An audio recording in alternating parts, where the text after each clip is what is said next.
বিগত 4 জুলাই নরসিংদী জেলার রায়পুরা উপজেলার মেথিকান্দা রেলওয়ে স্টেশনে বাক প্রতিবন্ধী 70 বছর বয়স্কা একজন বৃদ্ধ মহিলাকে একদল দুর্বৃত্ত আহত করেন এবং তার কাছ থেকে কিছু টাকা নিয়ে যান।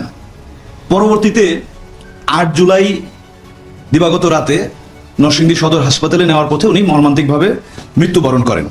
এই বৃদ্ধা মহিলা যিনি বাক প্রতিবন্ধী, উনি প্রায় দীর্ঘ 25 বছর যাবৎ ওই রেল স্টেশনে একটি পরিত্যক্ত ভবনে থাকতেন। ওনাকে এলাকাবাসীও চিনতেন এবং তার প্রতি সদয় হয়ে তাকে বিভিন্ন সময় সাহায্য সহযোগিতা করতেন। স্টেশনে যে যাত্রীরা আসতেন তারাও সাহায্য সহযোগিতা করতেন। উনি নিজেও ছোটোখাটো কাজ করতেন এবং ওনার দীর্ঘদিনের সঞ্চিত অর্থ তার কাছে ছিল।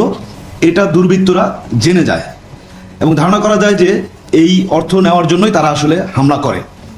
পরবর্তীতে রেলওয়ে পুলিশ ভৈরব থানাতে ওই স্টেশনের যে সহকারী স্টেশন মাস্টার, তিনি বাদী হয়ে 380, 323 এবং 506 ধারা অর্থাৎ চুরি, জখম এবং হত্যা চেষ্টার মামলা দায়ের করেন। এই ঘটনা জানার পর আমরা ছায়া তদন্ত শুরু করি এবং ঘটনার গুরুত্ব বিবেচনায় আমাদের র্যাব 11 নরসিংদী ক্যাম্প তাৎক্ষণিকভাবে জড়িত হয় এবং মামলার তদন্তকারী কর্মকর্তার সহায়তা, গোয়েন্দা তথ্য প্রযুক্তির সহায়তা, ঘটনাস্থল পরিদর্শন, প্রত্যক্ষদর্শীদের তথ্য সংগ্রহ এবং ধারাবাহিক অভিযানের মাধ্যমে আমরা মোট 5 জনকে শনাক্ত করি এবং গ্রেফতার করি। প্রথমে আমরা 3 জনকে গ্রেফতার করি নরসিংদী জেলা থেকে। 2 জন ওই ঘটনাস্থল অর্থাৎ নরসিংদী এলাকায় ছিল না। পরবর্তীতে তারা ব্রাহ্মণবাড়িয়ার নবীনগর উপজেলাতে চলে যায়। তখন আমরা আমাদের র্যাব 9 এর সহায়তায় ব্রাহ্মণবাড়িয়া থেকে গ্রেফতার করি। পরবর্তীতে তাদেরকে আমরা রেলওয়ে পুলিশ ভৈরব থানায় হস্তান্তর করেছি এবং তদন্ত কার্যক্রম চলমান আছে। গ্রেপ্তারকৃত আসামিদের বিরুদ্ধে প্রয়োজনীয় আইন ব্যবস্থা গ্রহণ শেষে প্রেরণ করি এবং আপনারা জেনে থাকবেন যে দেশের আইন শৃঙ্খলা রক্ষা এবং অপরাধ দমনে র্যাব অত্যন্ত পেশাদারিত্বের সাথে দায়িত্ব পালন করে যাবে। এখানে একটি বিষয় উল্লেখযোগ্য যে এই যে বৃদ্ধা মহিলা, যিনি আসলে ছিলেন একজন প্রতিবন্ধী, একটা বার্তা আমরা দিতে চাই যে যার জন্য কেউ নাই তার জন্য র্যাব, আইন শৃঙ্খলা বাহিনী এবং রাষ্ট্র রয়েছে। এবং এই ঘটনা অত্যন্ত মর্মান্তিক এবং আমরা আমাদের একটা নৈতিক দায়িত্ব মনে করি, যার কারণে আমরা অত্যন্ত পেশাদারিত্বের সাথে তাৎক্ষণিকভাবে সর্বাত্মক চেষ্টা চালিয়ে তাদেরকে আইনের আওতায় আনতে সক্ষম হয়েছে। 5 জনকে গ্রেফতার করা হয়েছে। তদন্তকারী কর্মকর্তা যদি মনে করেন যে আরো কারো সম্পৃক্ততা রয়েছে, তাহলে তাদেরকেও আইনের আওতায় নিয়ে আসবেন বা গ্রেফতার করবেন। আমরা যেটা জানতে পেরেছি যে ওনার কাছে যে কিছু টাকা সঞ্চিত ছিল, এটা আসলে ওখানে যাদেরকে আমরা গ্রেফতার করেছি তারা জানতে পারে এবং এই 5 জনের মধ্যে 3 জনের পূর্বে মাদক সেবনের মামলা রয়েছে, অর্থাৎ তারা মাদকাসক্ত। তো ধারণা করা যেতে পারে হয়তো যেহেতু তারা মাদকাসক্ত, এই জন্য তাদের হয়তো বা টাকার প্রয়োজন ছিল। আর তারা যেহেতু জেনে যায় যে এই বৃদ্ধা মহিলার কাছে টাকা রয়েছে এবং উনি তো কথা বলতে পারেন না, উনি বাক প্রতিবন্ধী, যার কারণে এই টাকা নেওয়ার উদ্দেশ্যেই তার উপর হামলা করে বলে ধারণা করা যায়।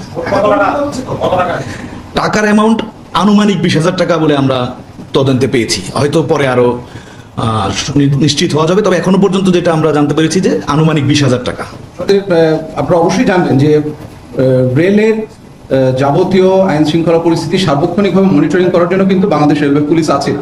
রেল পুলিশ এখানে তারা আন্তরিকভাবে কাজ করে যাচ্ছে, সবসময় তারা সক্রিয় এবং সচেষ্ট এবং যে কোনো ধরনের রেল স্টেশন হোক, ট্রেন হোক, যে কোনো জায়গায় কোনো ধরনের অপরাধ সংঘটিত হলে তারা কিন্তু মুখ্য ভূমিকা পালন করে। কখনো কখনো এরকম দেখা যায় যে ছোট বড় বিভিন্ন ধরনের অপরাধ সংগঠিত হয়, যেগুলো তাৎক্ষণিকভাবে রেল পুলিশ হয়তো সমাধান করতে পারে না। সেগুলো দিয়ে মামলা হলে আমরা কিন্তু ছায়া তদন্ত শুরু করি, যেমন আজকের এই ঘটনাটা। তো এই ধরনের ঘটনাতে যখন আমরা পরবর্তীতে আমাদের সর্বোচ্চ প্রচেষ্টা থাকে যে দ্রুত যাতে আমরা কোনো লিড খুঁজে পাই এবং পেলে যাচাই বাছাই করে যে সম্পৃক্ত যে আসামি থাকে তাকে দ্রুত সময় আমরা আইনের আওতায় আনার চেষ্টা করি। তাই আপনি যে কথাটা বললেন যে ভাই রেলের এর আগে যেই ধরনের অপরাধগুলো সংঘটিত হয়েছে বা রিসেন্টলিও যে ধরনের অপরাধগুলো সংঘটিত হয়েছে, এগুলো নিয়ে আমাদের তৎপরতা আছে কিনা? অবশ্যই আমাদের তৎপরতা আছে। আমরা আমাদের দিক থেকে সর্বোত্তম প্রচেষ্টা করে যাচ্ছি। আপনাদের কাছে অনুরোধ থাকবে, যদি এই ধরনের কোনো বিষয় ঘটে এবং আপনাদের নজরে আসে, দয়া করে আমাদেরকে তথ্য দিয়ে সহযোগিতা করবেন, আমরা আমাদের সাধ্য মতন চেষ্টা করব। এই বিষয়ে আমি আপনাদের সবাইকে আন্তরিকভাবে ধন্যবাদ জানাতে চাই, কারণ এরকম একটা মর্মান্তিক ঘটনা, যে ঘটনা আজকে আমরা ভিডিও করছি নরসিংদীর, এরকম একটা মর্মান্তিক ঘটনা কিন্তু আমরা প্রথমে সোশ্যাল মিডিয়ার মাধ্যমেই জানতে পারি এবং সোশ্যাল মিডিয়াতে এই বিষয়গুলো ব্যাপকভাবে সাড়া ফেলে। সারা দেশের মানুষ কিন্তু এই বর্বরোচিত হামলাটা দেখেছে।